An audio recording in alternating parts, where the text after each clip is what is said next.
السلام علیکم فرینڈز. تو فرینڈ آج بتانے جا رہے ہیں کہ خادم حسین رضوی صاحب جو ہیں وہ انتقال کر گئے ہیں. تو ان کا کچھ جو ہے وہ ماضی کے بارے میں جانتے ہیں اور ان کے جو ہے وہ پیدائش سے لے کر آج تک کی تھوڑی بہت جدوجہد پہ نظر ڈالتے ہیں.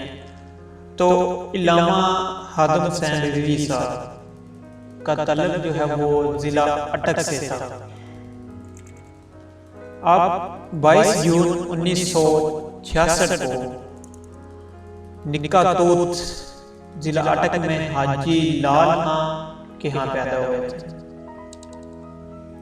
اور آپ نے جو مدرسہ دینیات سے حفظ و تجوید کی تعلیم حاصل جہاں سے کی تھی وہ جیل مدینہ کے مدارس میں کی تھی، اور اس کے بعد جو ہے وہ لاہور میں جامعہ نظامیہ رضویہ سے درس نظامی کی تکمیل کی.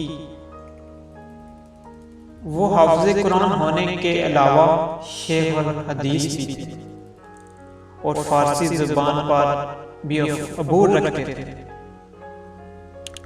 خادم حسین رضوی صاحب ٹریفک کے ایک حادثے میں معذور ہو گئے تھے اور سہارے کے بغیر چل نہیں سکتے تھے. خادم حسین صاحب نے گزشتہ کچھ سالوں کے دوران پاکستانی سیاست میں اہم مقام حاصل کیا تھا. مسلم لیگ نون کے دور میں حکومت میں ناموس رسالت کے معاملے پر کیے جانے والے شدید احتجاج اور دھرنوں کی وجہ سے ان کی جماعت تحریک لبیک پاکستان کو ملکی سطح پر پذیرائی حاصل ہوئی تھی، جبکہ عام انتخابات سن 2018 میں ٹی ایل پی ملک کی سب سے بڑی مذہبی جماعت کے طور پر سامنے آئی تھی.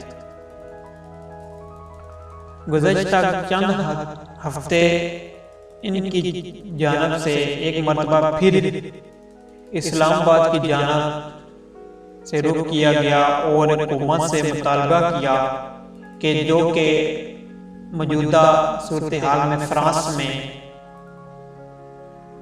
جو ہے وہ نبی پاک صلی اللہ علیہ وآلہ وسلم کے حاکم نعوذ باللہ بنائے گئے ہیں، ان کے خلاف آپ نے ملک بدر جو ہے وہ فرانس کے سفیر کو ملک بدر کیا جانے کا مطالبہ کیا،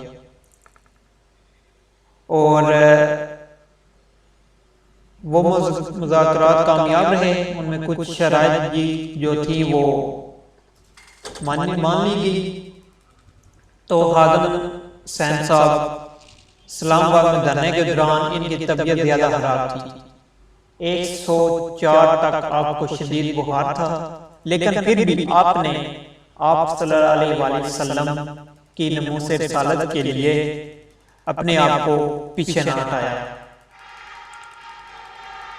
اور پھر لاہور واپس پہنچنے کے بعد ہی آپ کی طبیعت ناساز ہوگی. پہلے تو اعلان ہوتے رہے کہ آپ جو ہیں وہ انتقال کر گئے ہیں، تو بعد میں کسی نے کہا کہ ابھی تک زندہ ہیں. تو رات کو تقریباً 19 نومبر کی رات کو تقریباً 11:30 بجے آپ انتقال کر گئے.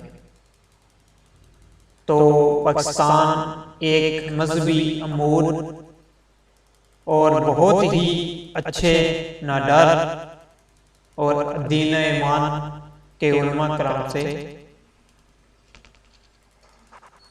محروم ہو گیا.